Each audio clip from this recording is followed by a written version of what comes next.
جو صدیوں سے معتبر عربی کتابیں چلی آ رہی ہیں اس میں بھی کوئی ایک حرف بھی نہیں ملتا.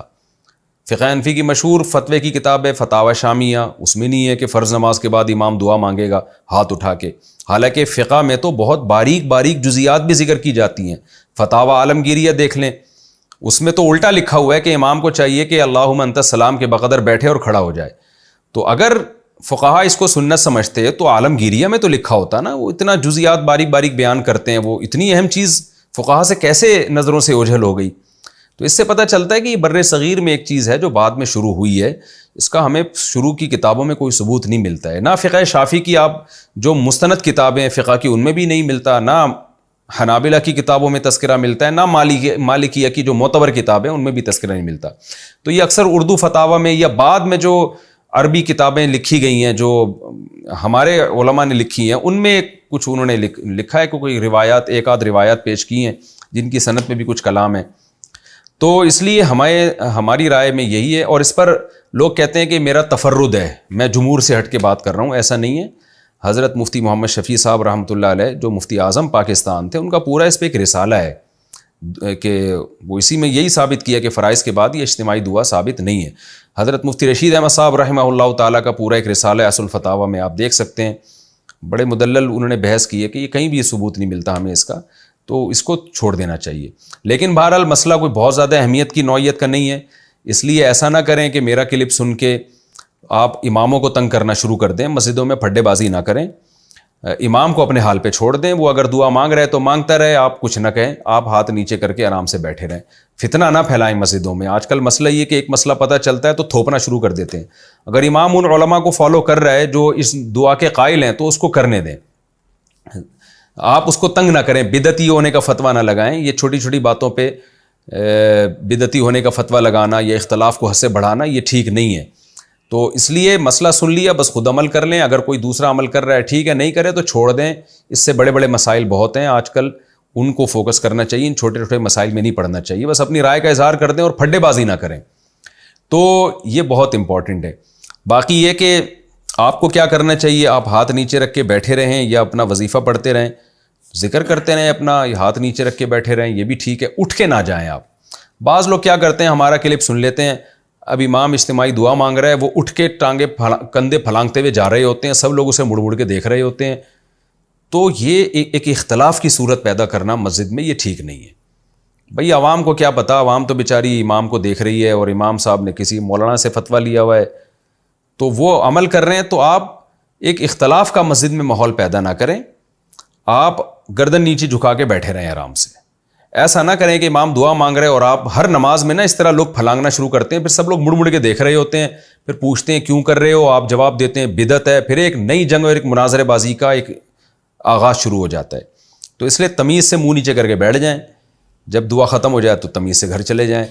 تو چھیڑ چھاڑ نہ کریں مسجدوں میں، اللہ کا واسطہ. پہلے کم پھڈے ہیں جو مزید پھڈے ہم شروع کریں. تو اس لیے نہ امام کو تنگ کریں نہ مقتدیوں کو تنگ کریں، تمیز سے منہ نیچے کر کے بیٹھے رہیں. اور کبھی کبھار دعا میں شرکت کر لیں تو بھی کوئی حرج نہیں ہے، کبھی کبھار تو جائز ہے. اس کو معمول بنا لینا جس سے لوگ اس کو سنت سمجھیں، اس پر ہمیں اعتماد نہیں ہے، ہم اس طریقوں کو ٹھیک نہیں سمجھتے.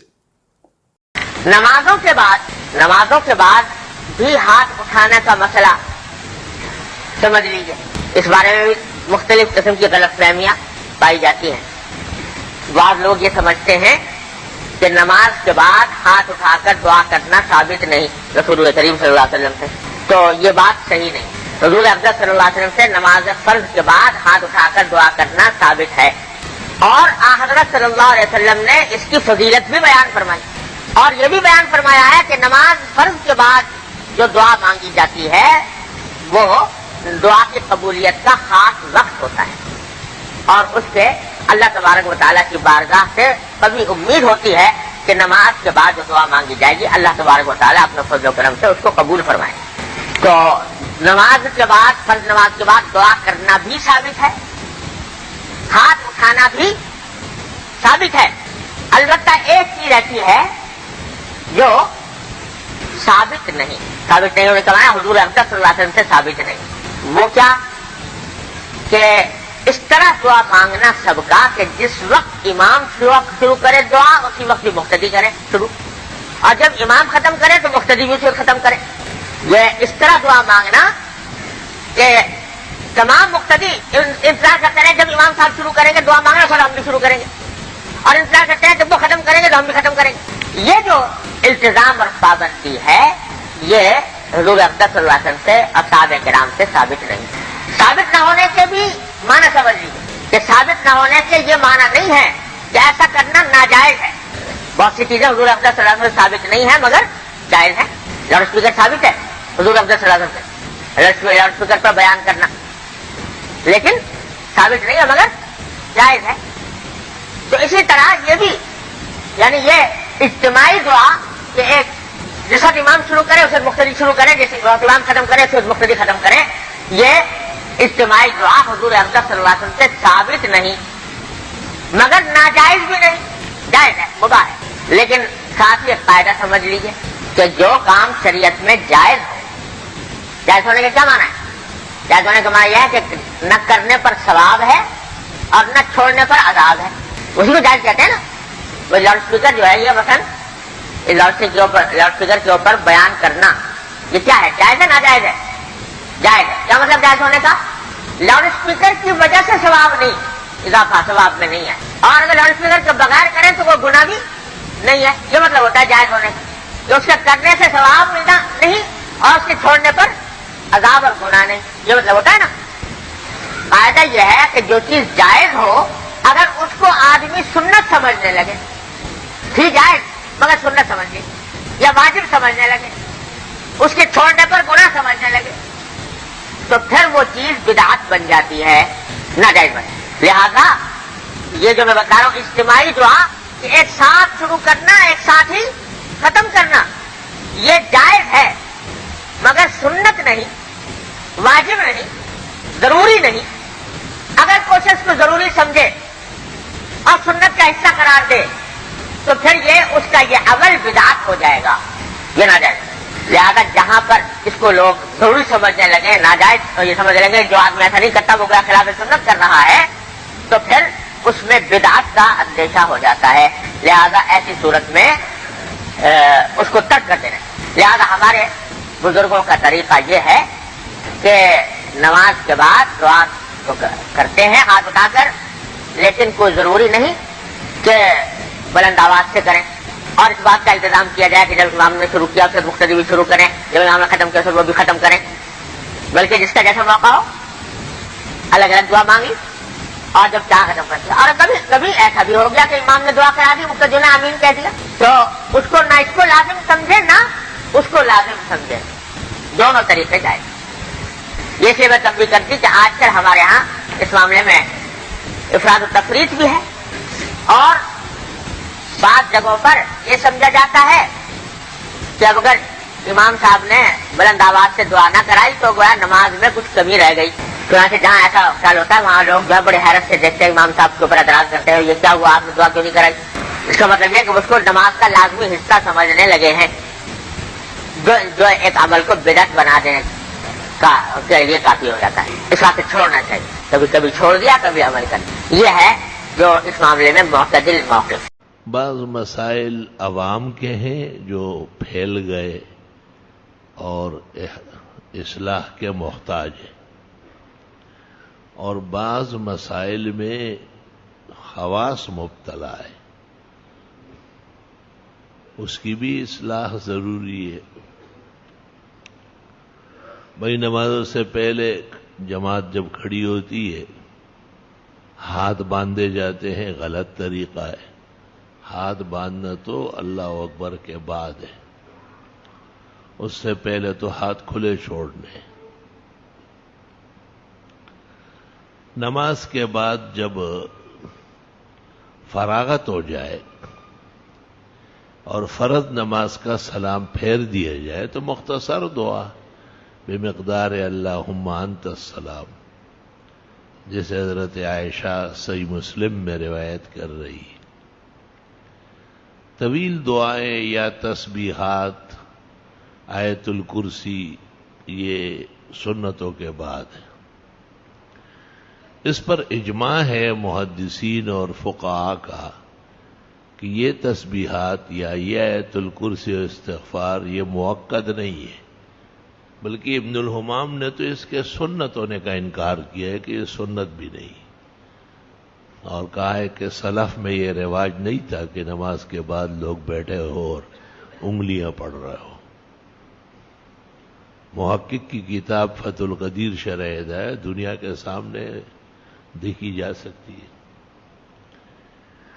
اور جو لوگ کہتے ہیں کہ پڑھ لے تسبیحات، تو وہ دو حال سے خالی نہیں ہے، یا تو نمازوں کے بعد سنت نہیں ہے جیسے فجر و عصر تو پڑھ لے، اور دوسرا یہ کہ سنتیں ہیں تو پھر سنتوں سے پہلے بیٹھ کر پڑھنے والا دو خطروں میں سے ایک کا مرتکب ہوگا،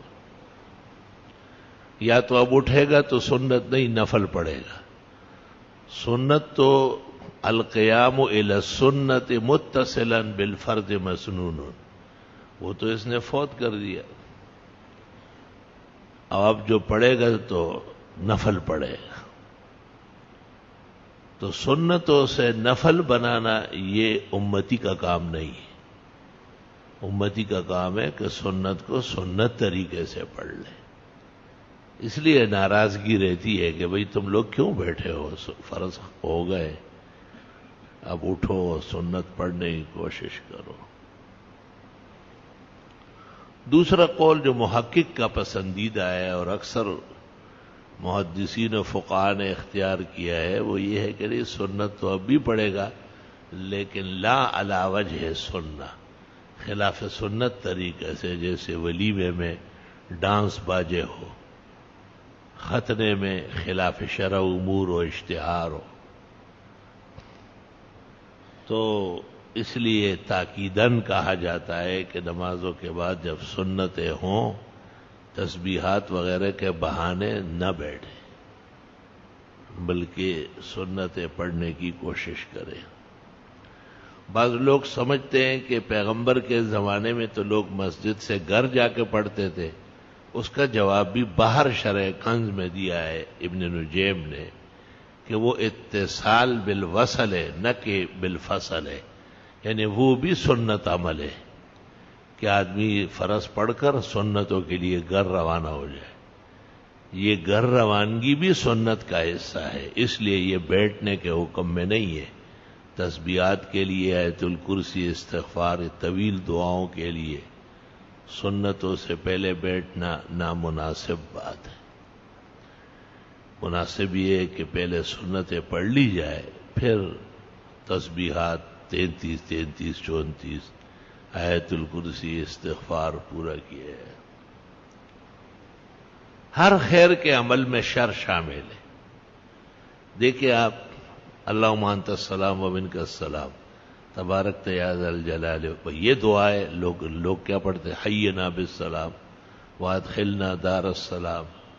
اور محدثین نے وضاحت کی ہے کہ مجعول و مکذوب قاری مرقات علی المشکات، یہ جعلی ہے اور جھوٹے الفاظ ہے، یہ پڑھنا ٹھیک نہیں۔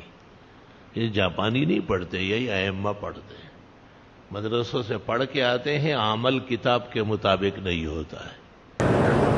فرض نمازوں کے بعد اجتماعی دعا کر سکتے ہیں، کبھی کر دیا کریں کبھی نہ کیا کریں، ضد نہ ہو۔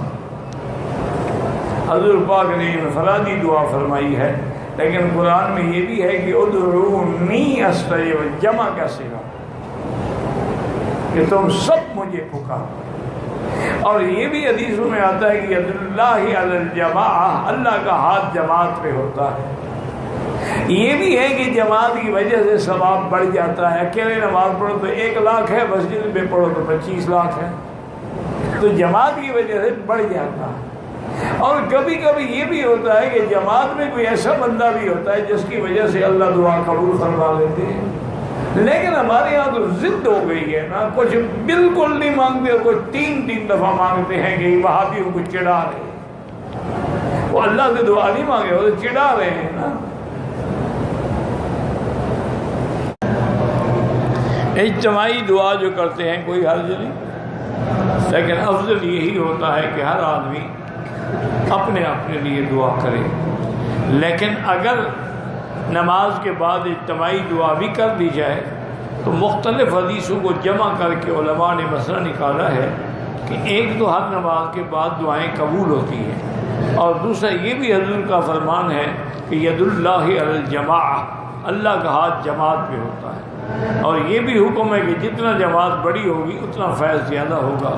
اور یہ بھی حدیث ہے حضور اللہ فرماتے ہیں میرے بندے ان ذکرتنی فی نفسک، اگر تم نے مجھے اپنے اندر یاد کیا میں بھی تمہیں اپنے اندر یاد کروں گا، وَإِن ذَكَرْتَنِي فِي مَلَئٍ، اگر تم نے مجھے کسی جماعت میں یاد کیا تو میں اس جماعت سے بہتر جماعت میں تمہیں یاد کروں۔ تو مانا کہ جماعت میں ذکر کرنا ثابت ہے، اس لیے چھوٹی چھوٹی باتوں پہ ضد نہ کیا کریں۔ اب ہم جس دور سے گزر رہے ہیں نا، یہ بڑا مشکل دور، اس وقت یہودیت اور قادیانیت کا پوری دنیا پہ کنٹرول ہے، ہم تو کچھ بھی نہیں۔ تم ابھی تک انہی مسئلوں میں لڑ رہے ہو کہ ہاتھ اٹھائیں نہ اٹھائیں، کٹھی دعا مانگیں نہ مانگیں، کیا بات ہے؟ کبھی مانگ لی کبھی نہ مانگی، بس۔ مغرب کی اذان کے بعد جو 2 رکعتیں یہ مستحب ہیں، حنفی مسلک میں تو افضل یہ ہے کہ نہ پڑھی جائے، لیکن باقی ائمہ کے نزدیک چونکہ ایک حدیث ہے کہ بین کل اذانین صلاۃ، کہ ہر اذان اور تکبیر کے درمیان نماز ہے، تو اس لیے وہ حضرات پڑھ لیتے ہیں، مستحب ہے کو پڑھے پڑھے نہ پڑھے نہ پڑھے۔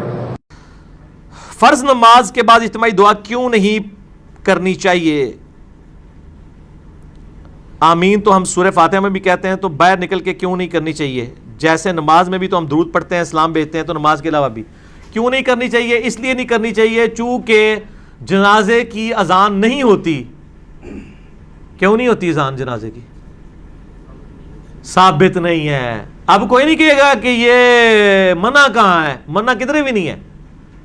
یہ بدعت کی بنیاد ہی اس کے اوپر ہے کہ خیر الہدی ہدی محمد صلی اللہ علیہ وآلہ وسلم، صحیح مسلم 2005 نمبر حدیث، ہدایت یافتہ راستہ محمد صلی اللہ علیہ وآلہ وسلم کا ہے۔ یہ بدعت کے اوپر ڈیفینیشن ہی غلط ہے۔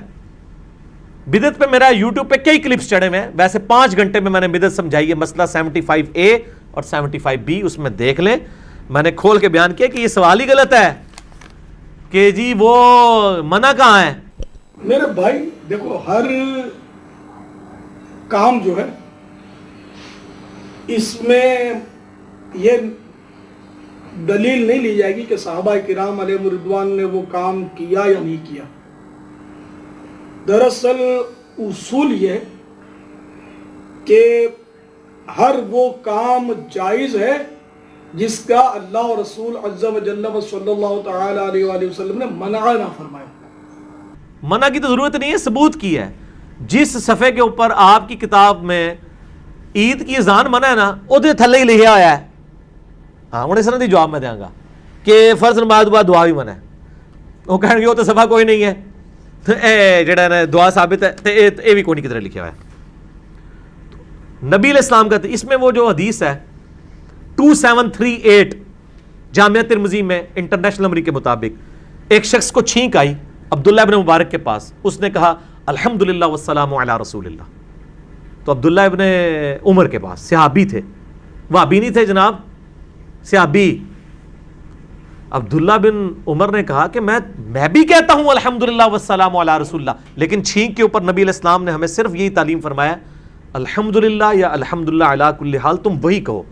اس نے نہیں آگے سے کہا جی تسی درود من کرو، درود شریف پہ منع کب ہے؟